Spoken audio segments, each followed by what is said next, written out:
Hari Om Saravananji. Hari Om. Today, let us continue our contemplation of the Shloka 12.10, abhyase from Bhakti Yoga. Can you please chant and give us the meaning, and we will begin the contemplation. Yeah. Abhyase asamartho matkarmaparamo bhava madartham karmani kurvan siddhim avapsyasi. Can we say it again?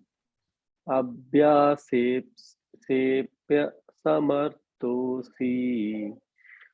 matkarmaparamo bhava madartham karmani kurvan siddhim avapsyasi. If you're going to split it as siddhim, then avapsyasi. Otherwise, it is siddhim avapsyasi. Siddhim avapsyasi. Yeah. Thank you. Abhyase in practice. Api, if. Asamartha, unable. Asi, you. Matkarmaparamo, devotedly work for me. Devotedly work for me. Matkarmaparamo. Bhava, be. Madartham, for my sake. Api, also. Karmani, work. Kurvan, performing. Siddhim, perfection. Avapsyasi, you shall achieve. Avapsyasi.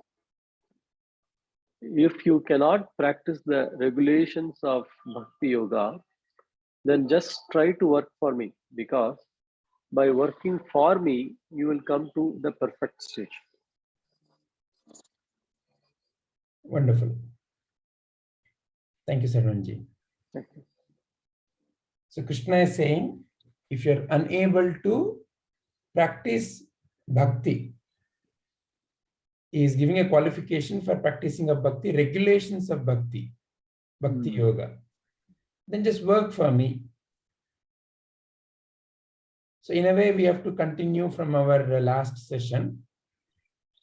So what is that, you are able to see from this shloka? What is that Krishna is talking about as work for me? And what does he mean by regulations, bhakti yoga? Yeah. Would you like to begin, Saravanji? Mm-hmm.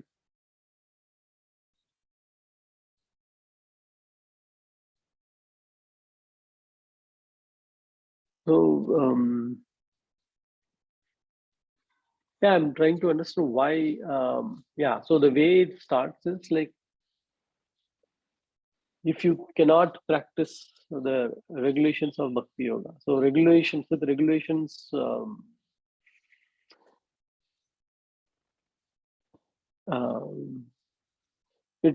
looks like if, when we look at people doing bhakti, there are like different ways and forms they do, right? And sometimes looks like if you are not someone who is born in a family who follow that way of the rituals, it looks like the rituals become a lot more prominent. Then, like, you may say that, oh, okay, so looks like it's not possible for me to get into that path, right? So that way, I feel like if one looks at it that way, then you don't have to feel that like it's not doable, right? The other way is like, just do whatever you've been doing, whatever you do, just do it as offering for me, right? And that will again lead to chitta shuddhi and finally get the seeker ready, right? And it's all about, finally, it's about cleaning the mind of all the desires and getting ready to receive that jnana. Right. So finally, what I see is like none of the things matter. The way where you are born, what qualification you get in the society, right? So it's about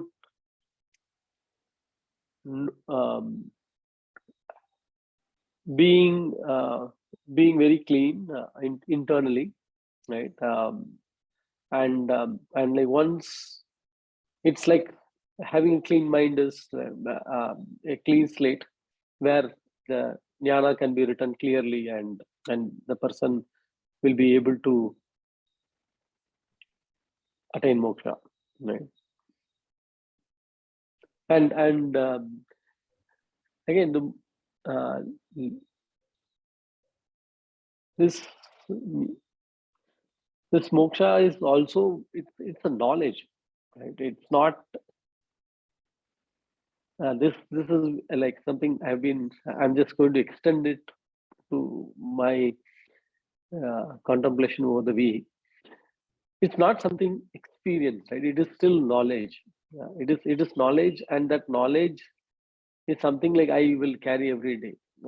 Unlike the materialistic thing, like where mirage or the earth being flat is an experience. That kind of experience this is not that kind of experience, right? Vijayji, the Jiva, Jagat, Ishvara, the oneness. And it's a knowledge, that knowledge to be used all the time, which basically relieves the Jiva from all the bondage. And I just wanted to extend this to the application of this, which is always what we are working towards. Yeah. The perfect stage the perfect stage you're defining it as clarity about Jiva, Jagat, and Ishvara. Ishvara, yeah. And application of that in day-to-day life. Yeah. Okay. And maybe we'll get everyone's input, and then we'll further discuss on that. Yeah, I would like us to also consider a question. Is moksha knowledge? Is moksha knowledge about Jiva, Jagat, and Ishvara, or however you put it? Is moksha really knowledge? What is moksha? Yeah. What is that perfect stage?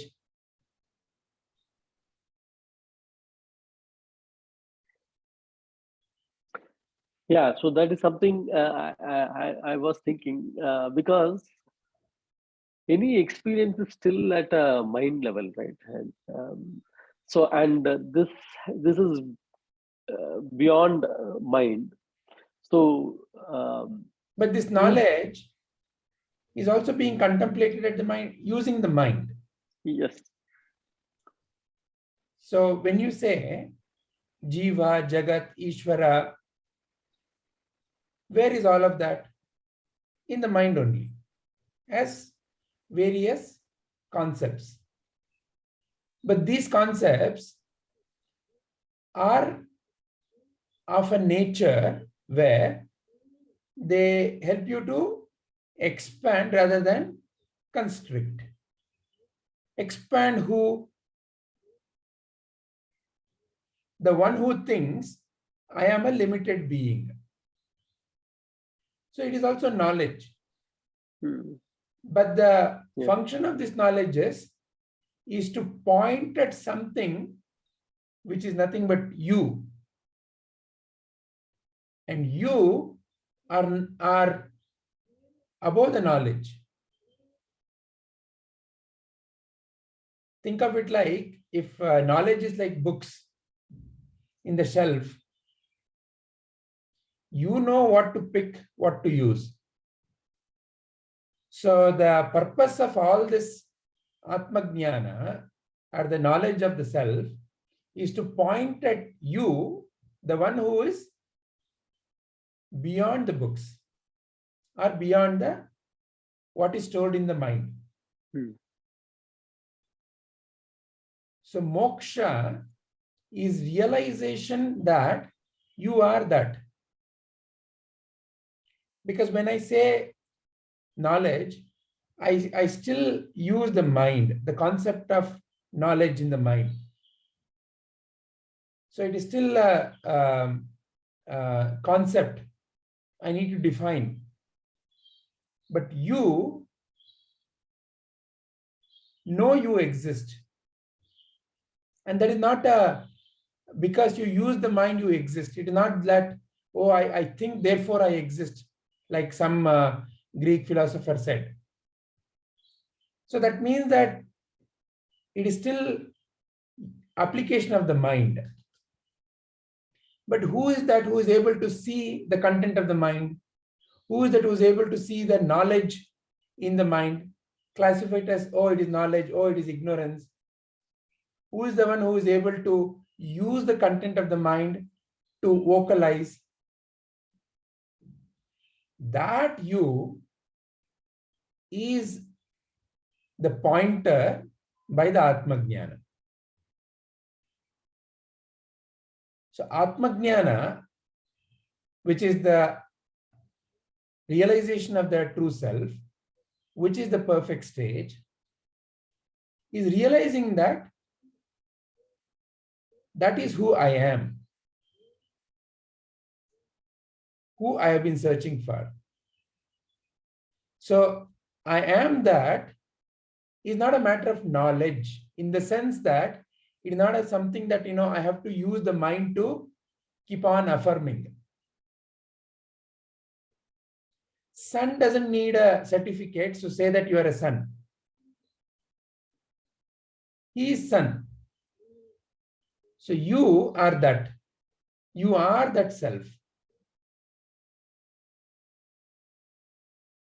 However, that self is pure, and depending upon the content of the mind, when it shines, whatever the content of the mind is what is projected.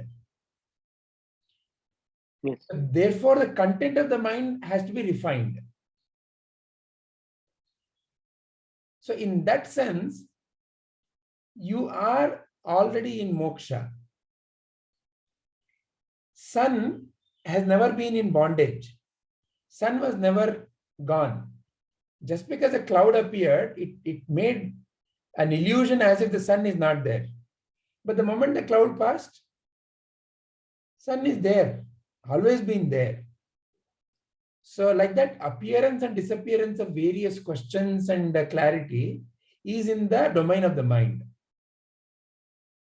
That is what we classify as knowledge. But the purpose of the Atmajnana is to point to you,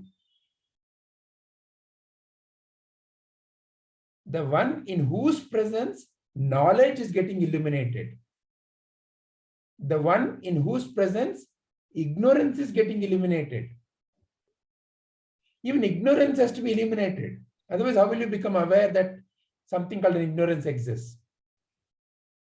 So the existence of both knowledge and ignorance is in the presence of you, the light of the self.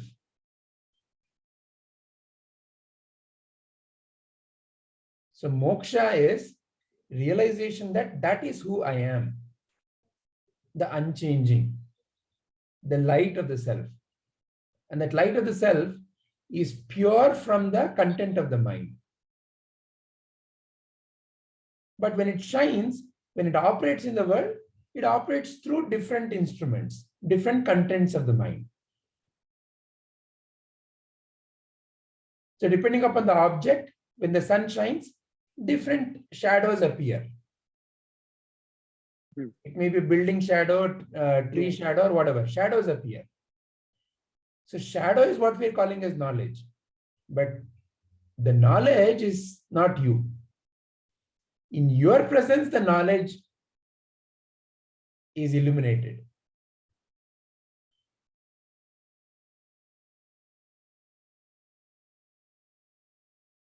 So that is why the analogy of the moon and the finger is given. So the master is pointing at the moon, but the tendency is to look at the finger that is pointing at the moon. The tendency is the finger is like the jnana given by the master. Jnana is as a vehicle. The jnana can be, a mantra given by the master. Jnana can be in his presence, the silence that is taught. But what the finger is pointing to is who you are. So realization that I am awareness, not as a word, not as a concept, not as a, I have to say, keep on affirming that.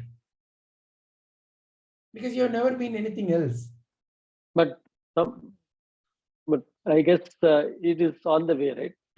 Until you become that, you keep affirming that, like you reminding yourself that you are that and you are not.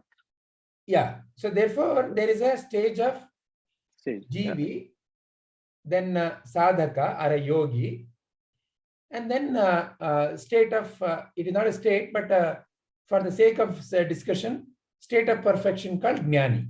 So GV, yogi, jnani. So these three different states. So GV doesn't even have right knowledge. So therefore the GV suffers, because the GV has a tendency to think I am body and mind. Whereas a sadhaka or a yogi has been given the right guidance by the Sadguru.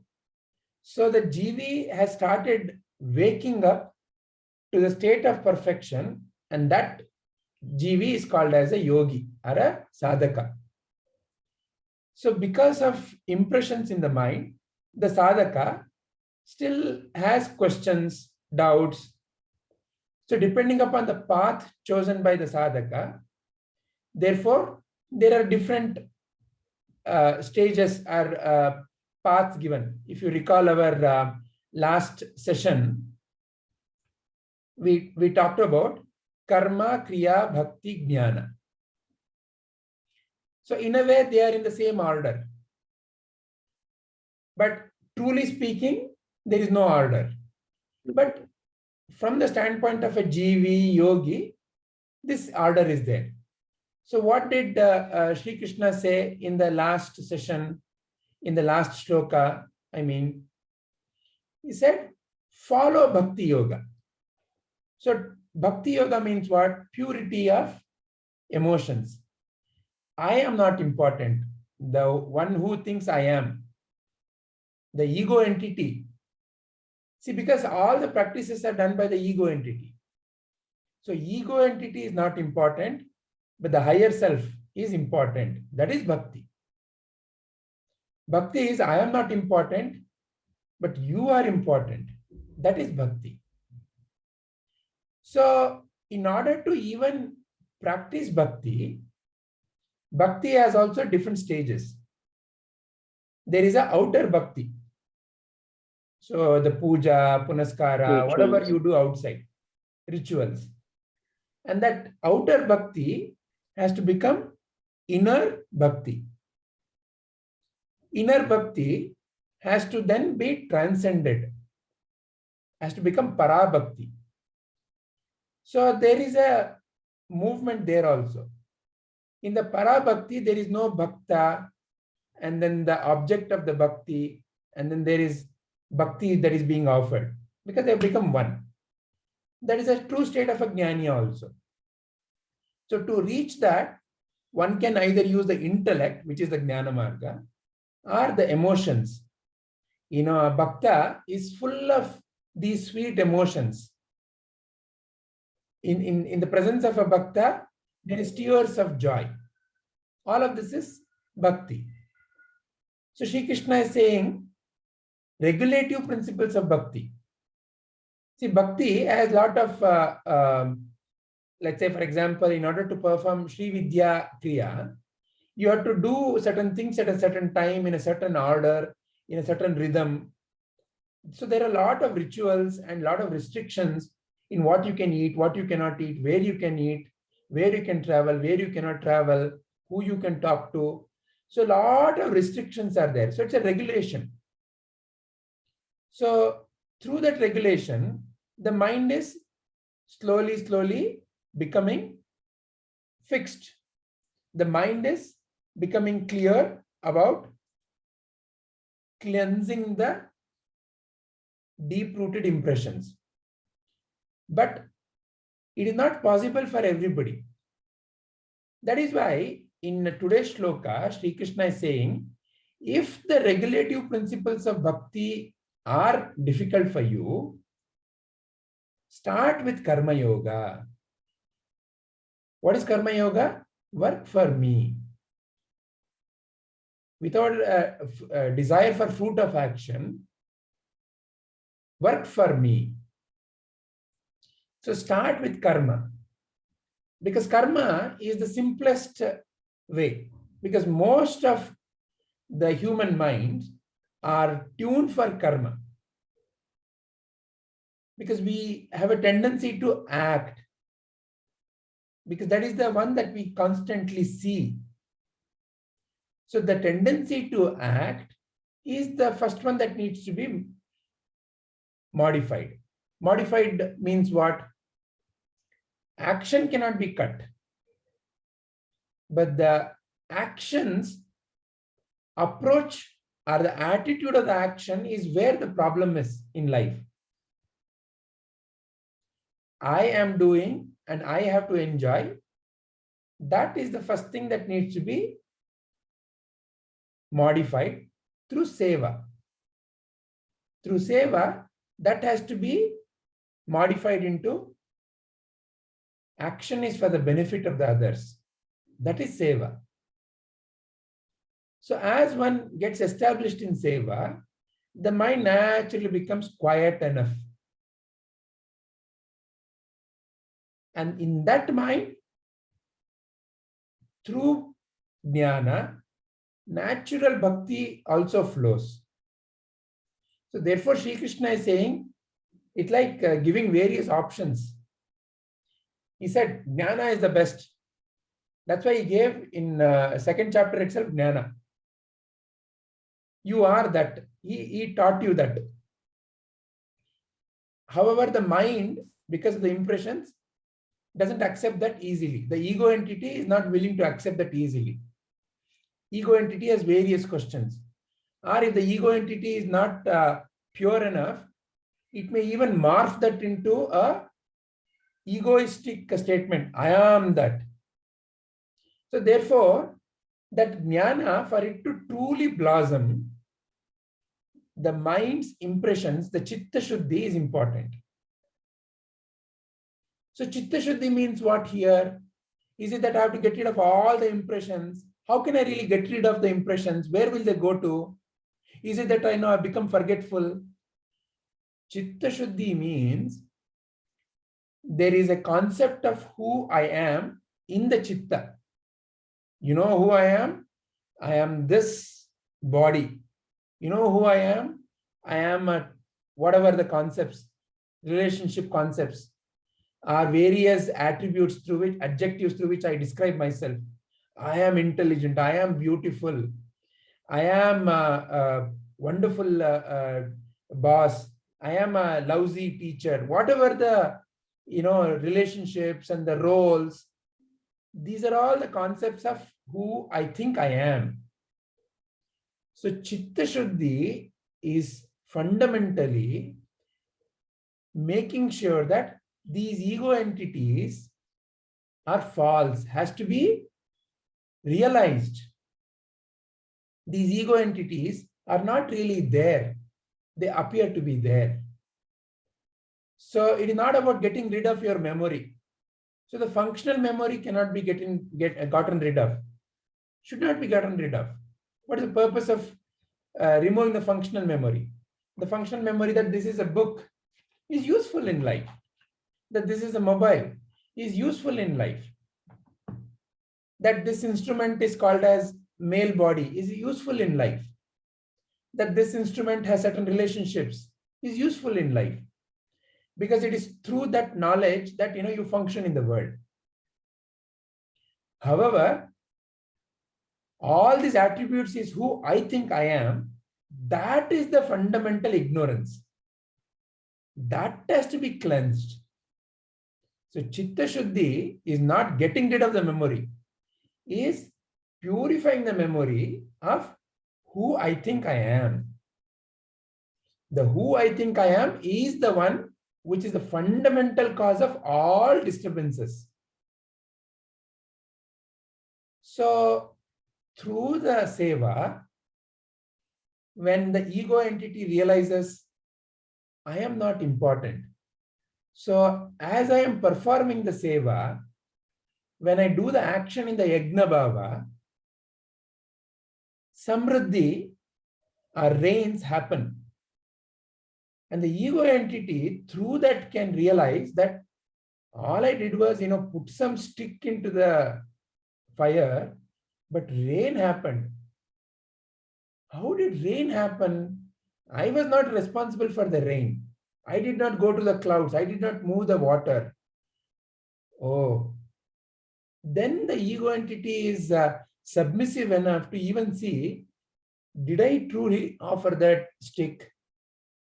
So like that, seva is to cleanse the ego entity, because the ego entity is strongly holding the intellect. It is strongly holding the intellect, and it is the intellect which is making the decisions in life.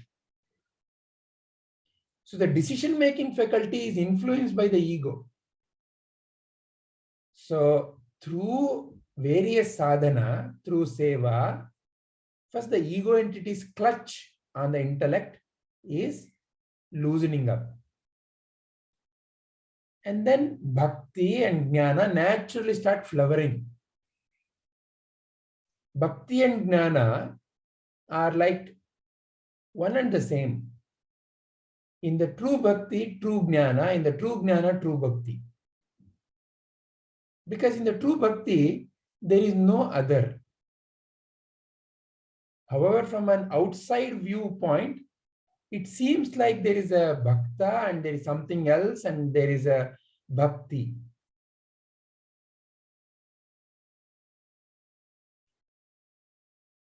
So therefore, knowledge, yes, it helps to cleanse the chitta. But knowledge is not perfection. Perfection is realization that that is who I am.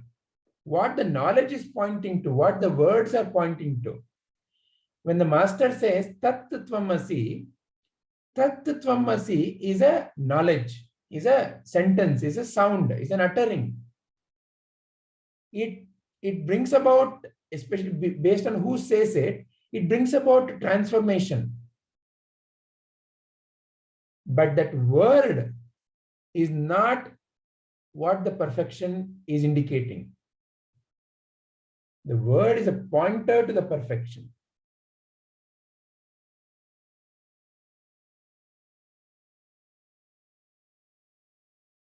Is the distinction clear, Saravananji? Yeah. Excellent. Anything else you would like to share, Saravananji?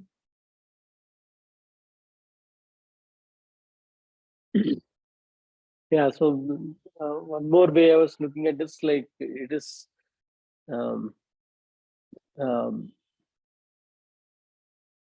if the mind were to be seen as a reflecting surface, the desires are being drawn, and which is what is being reflected. And initially,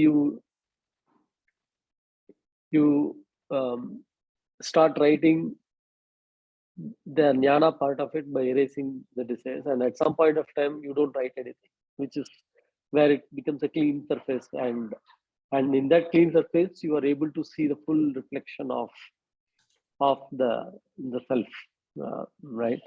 So It's like a full moon kind of thing. Yeah. Guru Purnima. Yeah. And Until the then, like action you are there seeing is partially. spontaneous action.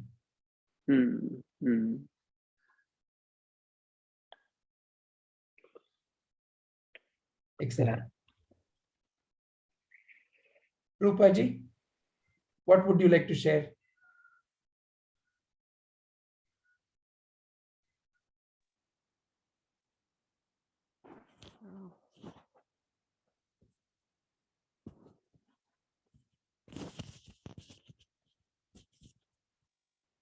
Here it is told that if one cannot focus his mind on the God through bhakti, he can go for karma.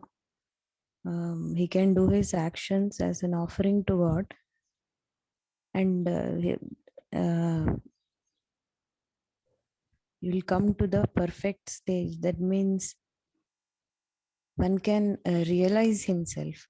So Sri Krishna is talking about the alternative path to the destination called realization about the self. Excellent.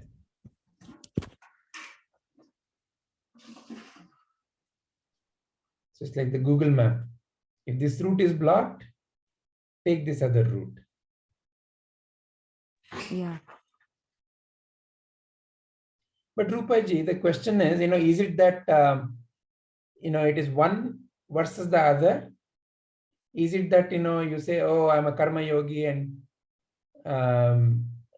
you say, okay, I only can act, I'm only a karma yogi. Is it that, it is one versus the other? Or is it like saying, I am in the bhakti marga, jnana is not for me? Is it like that? Or how do you see this, Rupaji? Actually, all the three are required for realization, because one has to attain jnana. He should have bhakti, and also in his actions he has to follow the karma yoga. But not everyone will be good at all the three. So for such people, Sri Krishna is suggesting that you can, if you are not good at bhakti, then you can go for the alternative path.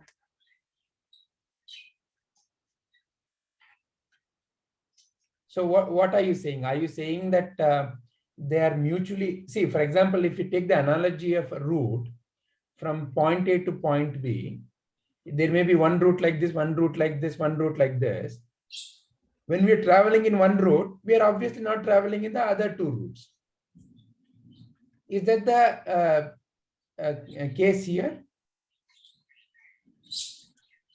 No, I don't think that is the case, because one cannot go, one cannot realize himself. That is, I feel that one cannot realize himself just by bhakti, or just by jnana, or just by karma. He needs all the three. But like I am not good at bhakti, so for me karma is easy, or jnana is something that interests me. So for such seekers, so Krishna is giving an alternative. Excellent. And again, to add to what you are saying, it is not necessary that they are alternates. To look at it like an alternate, it is that, like you rightly said, at any point, all the three are integrated. Right now, we are in a satsang, and all of us, our actions we are offering. There is a jnana of, or the yagna of the jnana. It's a jnana yagna that is happening. And we have utmost faith in the teachings of Bhagavadgita and our Sadguru. So all of that together is what is constituting this very moment. It is actually like the three gunas we have. All the three gunas will be present in an individual, but that person, the nature depends on which guna he has more. Excellent. Which dominates the other two. Excellent. Especially when the tamo and the rajo are more, purifying through karma is easier. Karmani. Yeah. Nice one.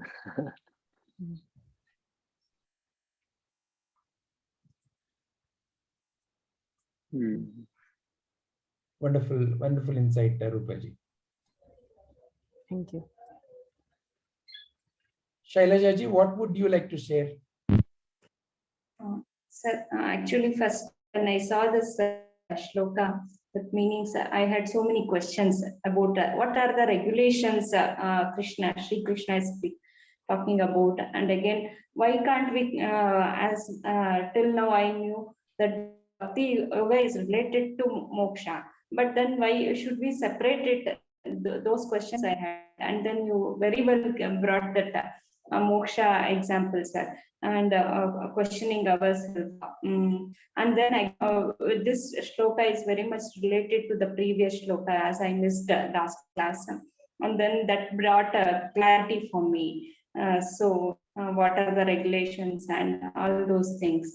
So now it is much clearer, I felt that we have to focus on the final thing rather than other things, and how to we have to eliminate the ignorance, and we have to eliminate that by removing the ego, all those factors which help me to get clarified with this shlokas. Very nice. So in that, there is no distinction between action and feeling and the self. Self is the action. It is Brahman only, which is manifesting as the world. World is Brahman only. So there is nothing to really gain or lose in the world. And so Tattvammasi is a beginning Upadesha, and realization is Aham Brahmasmi, Sarvam Khalvidam Brahma, all that is Brahman only. So it is like three stages in a way, if you want to think about it. As a Jivi, I am somebody, I think I am somebody. And then the Sadguru comes and teaches us Tattvamasi, you are that. And realization of that helps the mind to become peaceful. And in that realization, Aham Brahmasmi, oh, I am that only. I am that only shines. So from whoever I think I am, the ego entity, whatever I think I am, that ego entity now loses its stronghold, and I am actually no body. So somebody realizes I am no body. But that is not the end of the journey, in the sense of the journey, in terms of the perfection, because there is still a world that may be appearing. And as long as I operate in the world as a that and this, there is still a duality. Even that has to be completely removed. And that is Sarvam Khalvidam Brahma. That when I see the self in the others. And again, not as a mental concept. Oh, this is what the line number 1 in Bhagavadgita says, so therefore, that is still a concept, that is still a knowledge of the mind. But as a living, waking reality. That what I see, what I interact with is none other than the self only. So therefore, that is the perfection stage. So Krishna is taking us from somebody to nobody to everybody. So in the somebodyness, there may be more of tamo and rajoguna. And that has to be cleansed. That has to be purified. So sattva guna has to raise. So for the sattva guna to raise, in that somebody, perform seva, do this japa. So they are given. As the mind becomes more and more pure, sattva guna raises. So sattva helps the knowing. Sattva is the knowing principle. Rajo is the action principle. Rajo is all about action. Tamo is inert principle. So the action principle, the inert principle first has to be transformed into action. And then it has to be transformed into knowing. And then only transcendence can happen. Only in a purified, where the sattvic qualities are higher, can the true transcendence also happen. That I am beyond the 3 gunas. And I can use the 3 gunas for various different actions in life. So the somebody thought, I am this, I am whatever what was so much merged in the action. But in the sattva, there is still a remaining of I as a separate entity, there may be. But now the mind has become pure enough, subtle enough to start seeing the subtle principle of Vedanta. So in a way, it can also be seen as a movement from grossness to subtleness. Grossness is, I am a body and mind is a very gross way of living life. Because I have become an object. An object is a gross. But the subtleness is realizing that I am no body. It's a very subtle shift. And even that thing that we're talking about as self is the subtle of the subtle. Subtlest. It's not a thing. So therefore, you cannot conceptualize it through the construct of mind. Because it's not an object that can be thought about in the mind. So therefore, it is a subtle of the subtle. So therefore, it can be also seen as a movement from gross to subtle and beyond.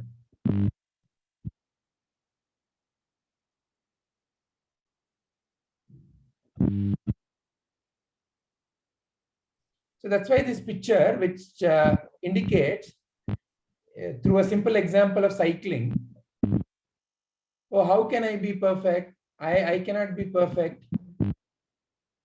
You have to start somewhere. Sit on the cycle, start cycling. Only then it will happen.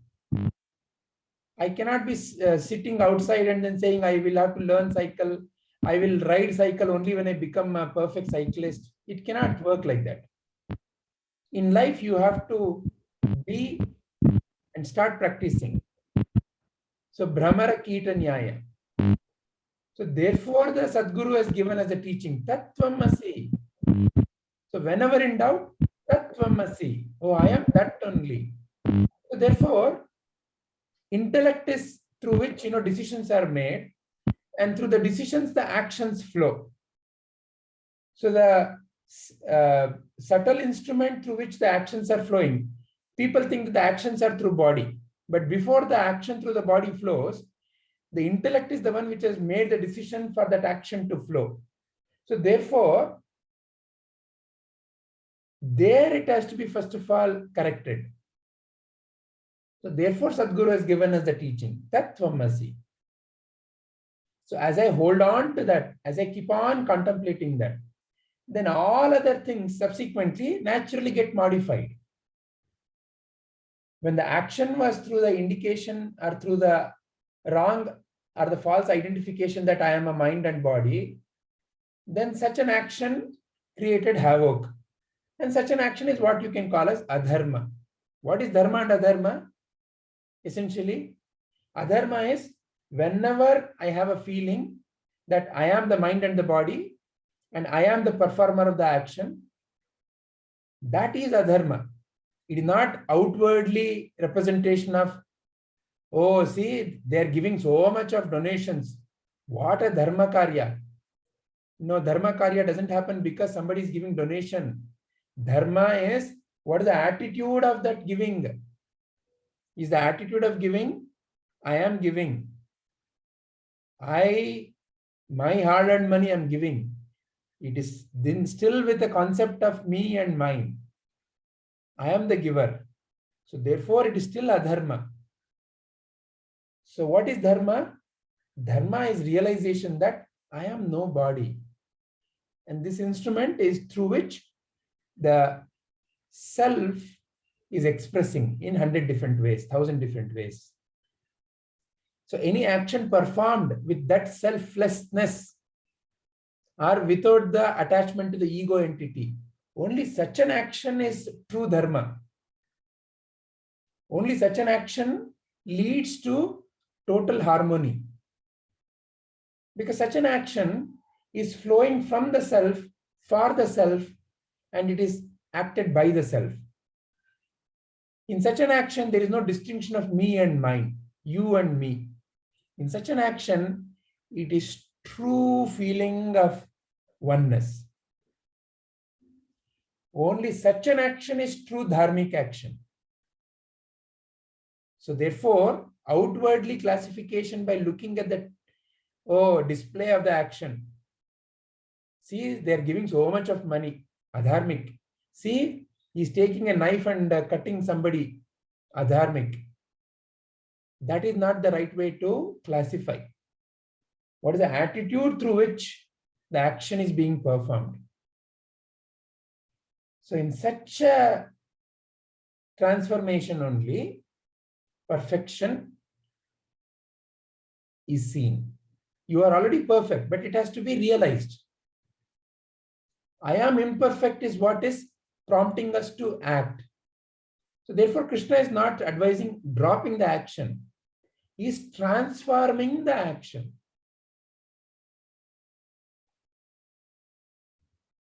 Elevating the viewpoint from where the action is being performed. That very simple act of brushing, from mundane, it has become divine.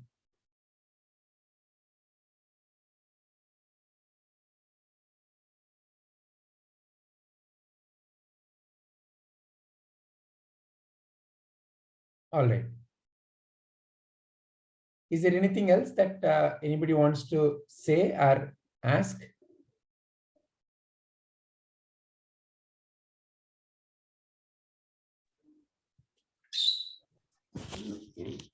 Vijayji, Yes, Rupaji. in the beginning of the session, you said about Saguna and Nirguna Brahma. Yeah. Actually, I wanted to ask the meaning for that always, because I have some understanding, and I just want to confirm if it is right or not. Yeah, please go ahead and say what you mean. Yeah.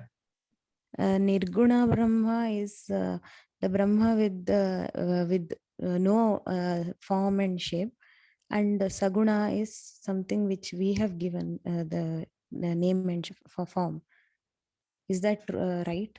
Correct. So that's the simplest way to interpret it. I can give an analogy in the form of water.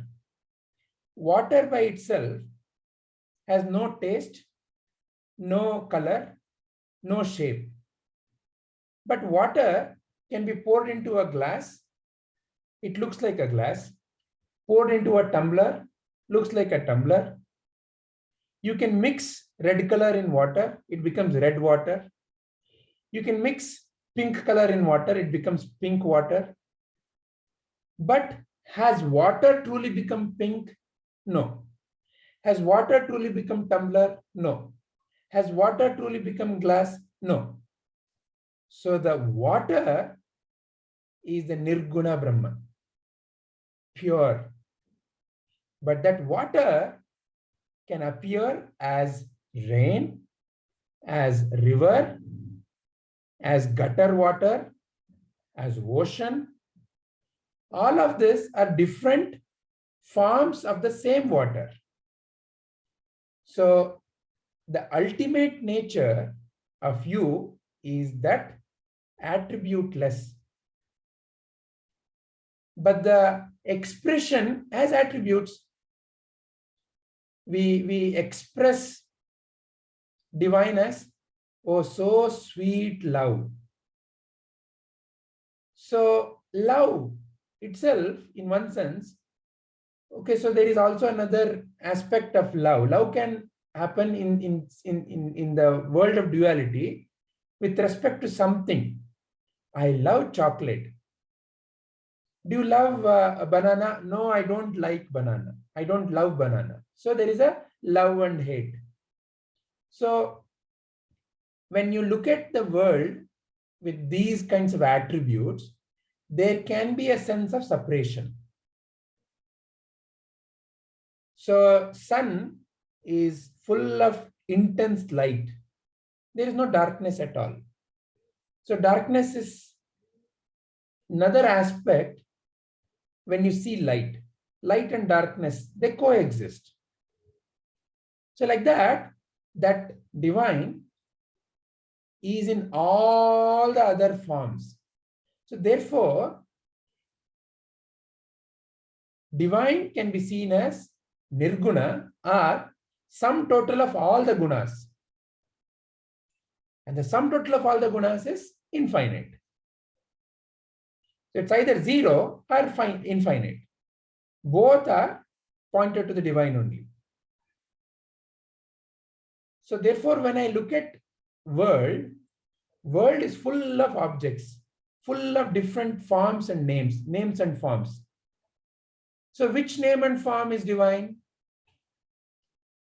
All names and forms are divine.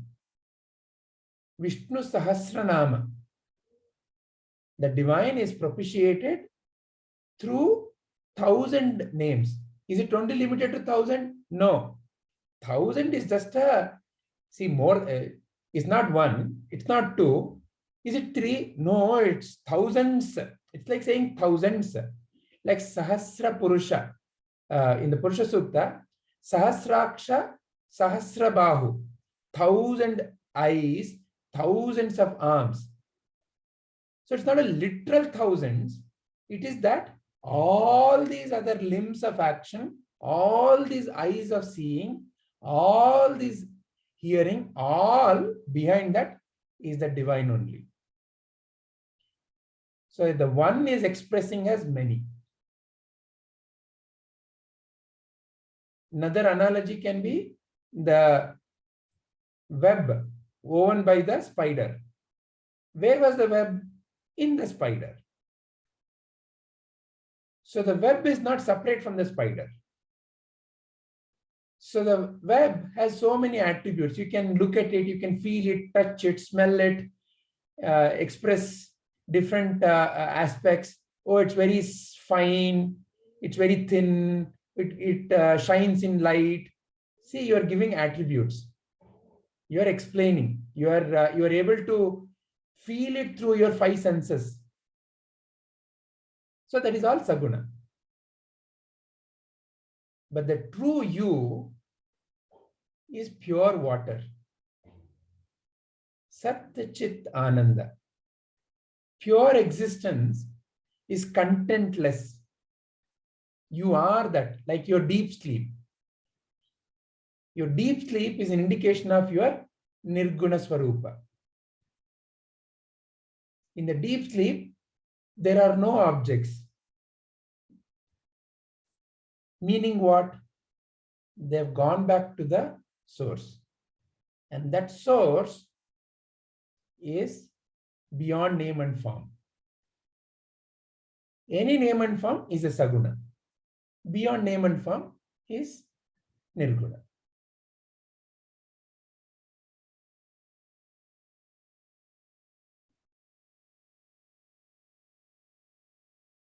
Is that rhyming with what you have been thinking, Rupaji? Yes, Vijayji. Anything else you may want to ask or add? Yeah, what is Brahmara Kitanyaya?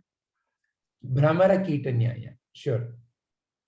So there is this story that there was this Brahmara. Brahmara is this Dumbi, and it has given birth to small babies.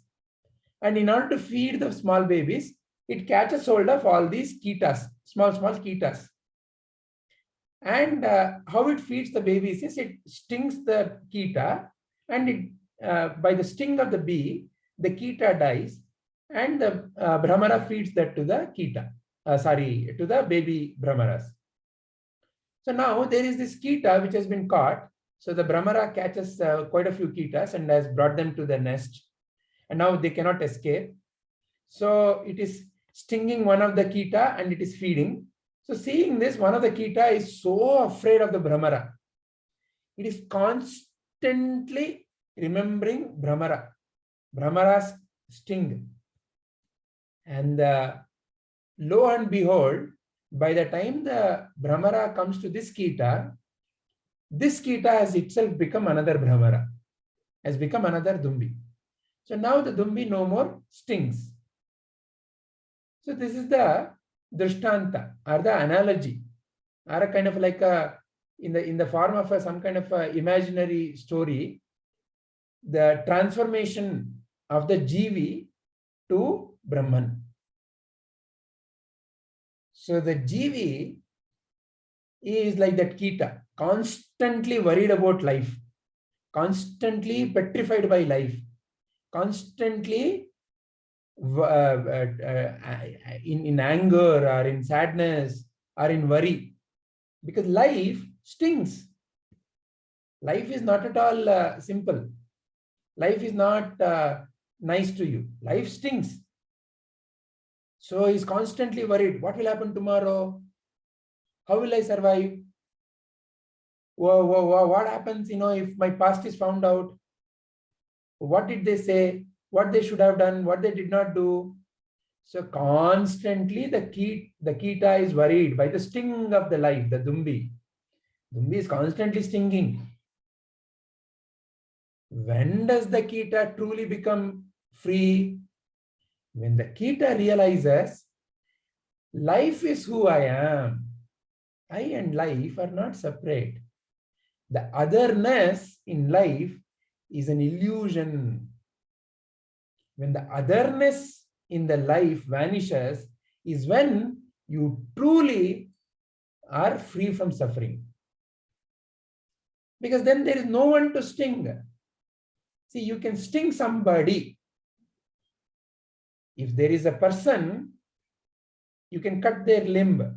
You can give torture to somebody who thinks. So, for example, you can make somebody cry by taking some of their very valued possession when they think that that possession is theirs.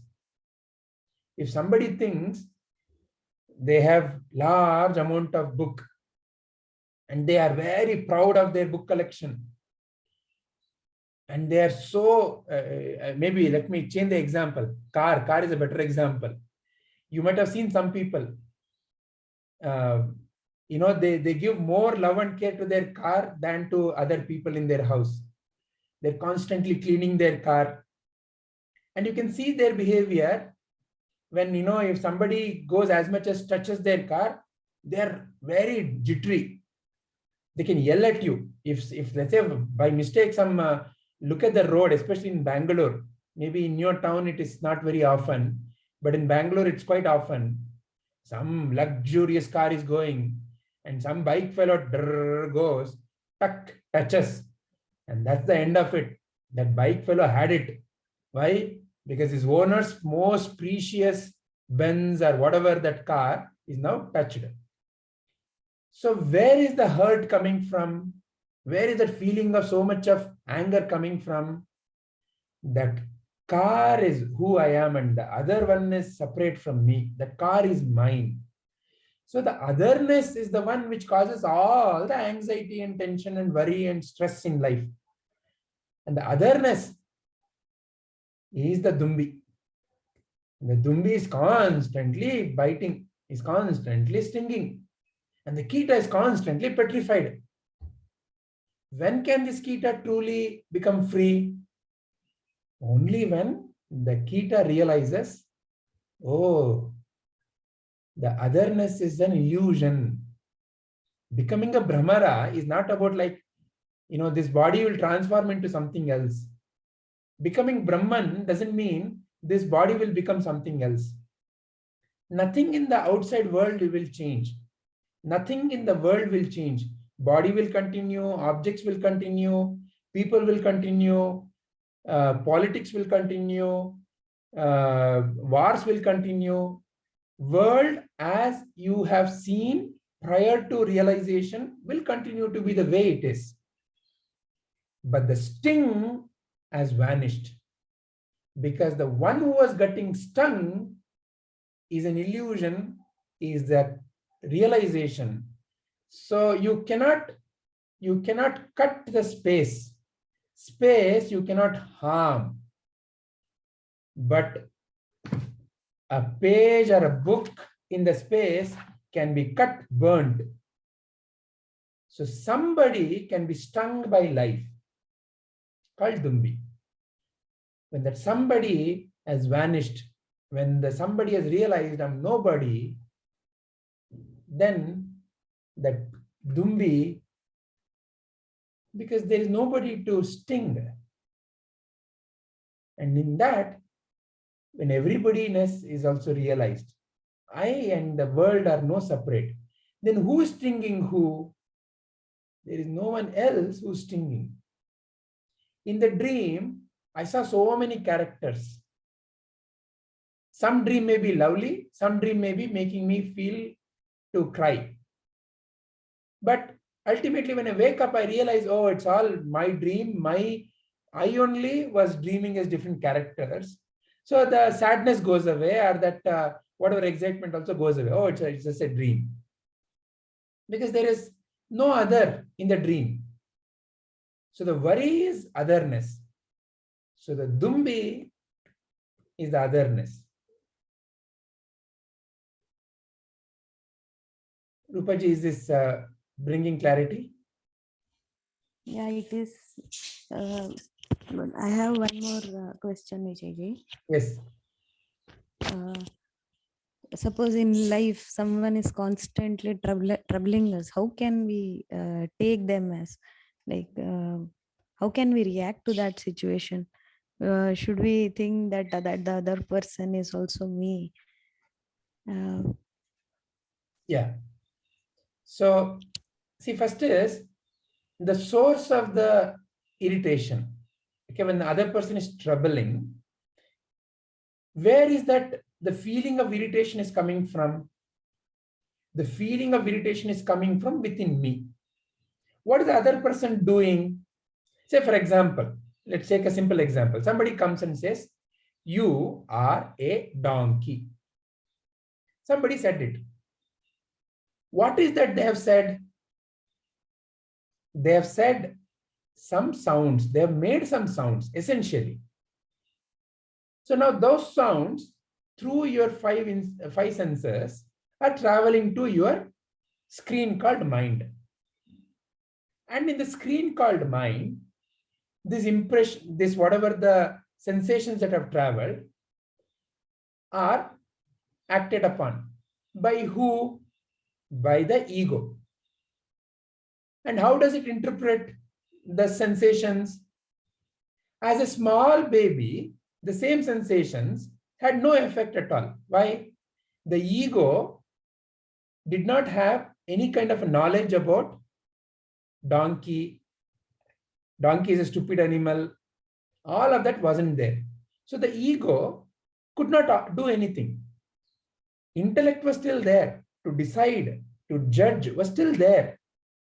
But that intellect did not have the holder called ego.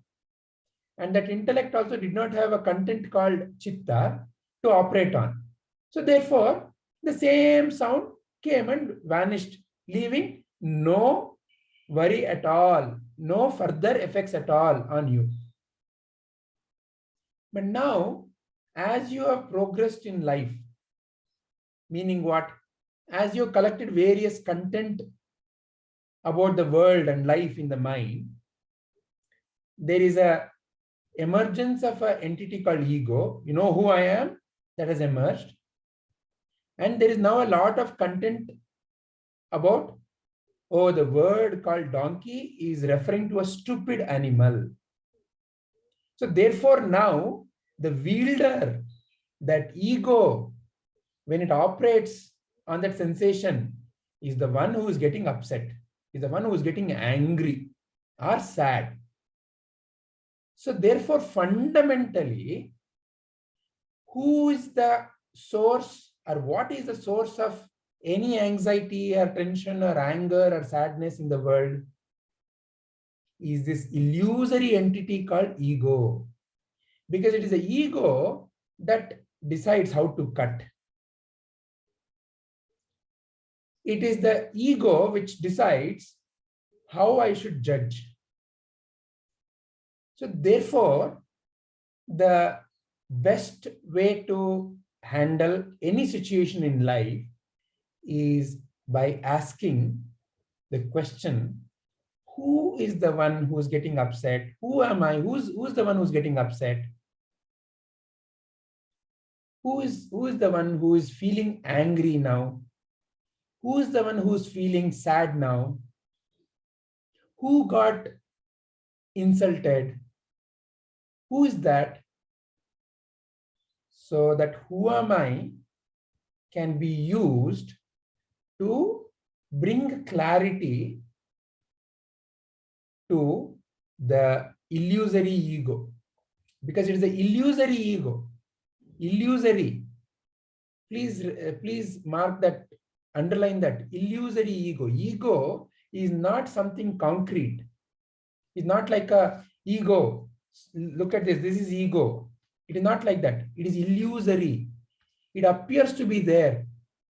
Who are you? You talk about, when you talk in terms of the body and the mind, there is no single description of who am I in that way.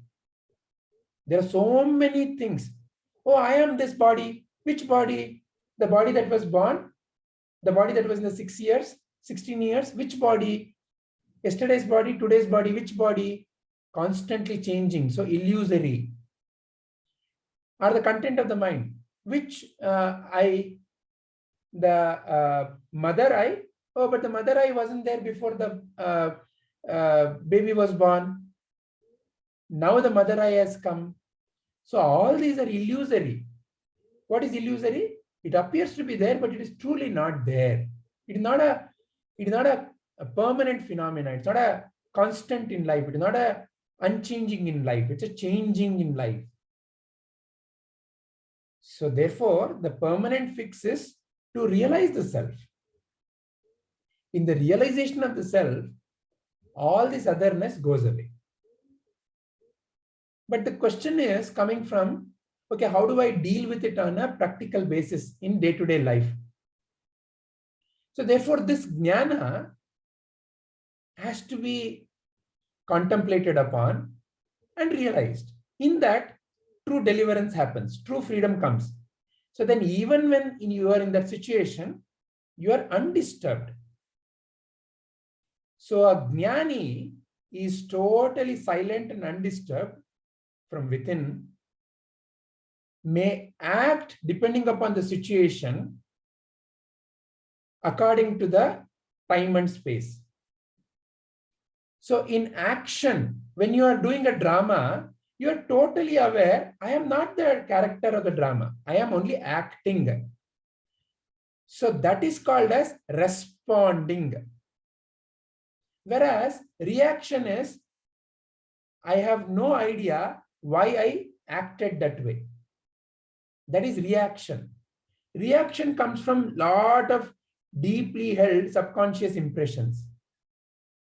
The ego entity is totally in control of all these kinds of subconscious reactions. So the clarification or the purification has to deepen. When it is deepened, then there is a distance. There is a distance. I am not the actor. I am not whatever that is being acted upon in the drama stage. So in that, you have total freedom for responding. Total freedom for how I should respond.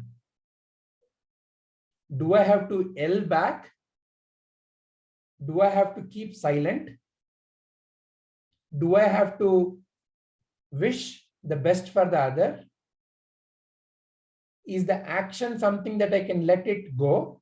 Or is that action something that I have to punish? Again, all dependent upon the role that you are playing in that time and space. Imagine you are a judge, and in that box is your child who has, let's say, hurt somebody, and it is proven. Then as a judge, your role is to give a judgment which is in accordance with the law of the land. So therefore, in such a judgment, there is no more tension or worry, because that role requires such an action to be performed. Deep within, there is no disturbance. That is the state of ajnani, sthita prajna. So that is why the best way to act in the life is like that of a sthita prajna. Or to recall our DVG's Kagga. DVG says, make 2 rooms in your mind. In the inner room, you be that Shanta Murti, be that Sakshi. So in the inner room, then there is no tension or worry. In the outer room, you do whatever that needs to be done in life. You do whatever drama that needs to be done in life.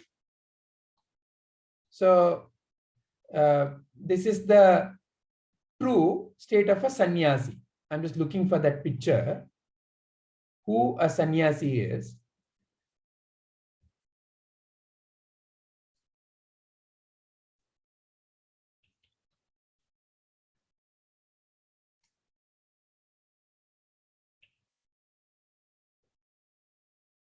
Yeah. So this picture, does it make sense?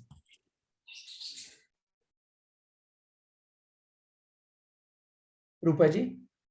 Yeah, yes, Vijayji. Yeah. Yeah, it makes sense. Actually, what you said is at the mental level. Like, but is it the same at the physical level also? Like they gave the example of Brahmara where it was stinging at the kita constantly. So does it apply there also? Yeah, see, at the end of the day, your feeling of sadness or irritation or anger first manifests in the mental level. Then it manifests in the physical level. Fear first is in the mind, then is in the body. Anger first is in the mind, then is in the body. But at the yeah, good. But at the mental level, we can control ourselves. But at the physical level, when it is stinging, the kita is helpless, isn't it? So it can't do anything. It has to keep quiet. So there are different situations. So therefore, so that example should not be applied to every example, every situation of life. So let's talk about, say, like Bhagat Singh. Okay. So he was held by the police. He was locked up in a room, and he was going to be hung. Was Bhagat Singh afraid? No. Bhagat Singh had complete clarity that this life is being offered to bring freedom to the country. So therefore, it is said that he went to the gallows by whistling. The police, even at the last moment, gave him an option. Even now, you sacrifice your desire for freedom, and you say what you did is wrong, and we will give you clemency. We will get rid of this hanging. But he did not accept. So therefore, in some situations, depending upon the situation, you may be bound. True, you may be bound. Then whatever physically that needs to happen in that situation has to happen. No escape from that. Whereas in some other situation, you can quietly also walk away from that situation. Therefore, Prabhuji always gives a simple example. See, there are two ways of battling with the cold. So if you feel outside is very cold, two ways of battling, two ways of handling.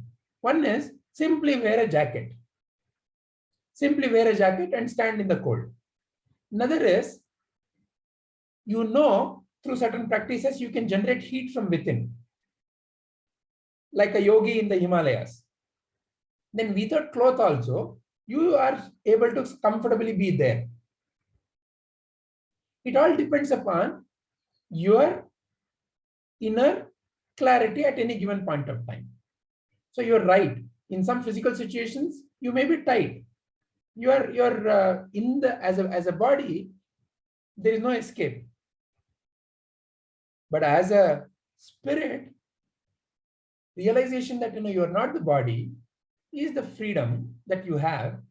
That whatever the body has to go through at that point in time has to go through. No escape. Let's say some disease has come. There is no way to just shrug away the disease, because disease depends upon various karma phala. So that cannot be escaped. There is no escaping from the bodily afflictions. It is not about escaping any of it. It is about realizing that you are not that. You are not what is happening to your body. You are not what is happening to your mind.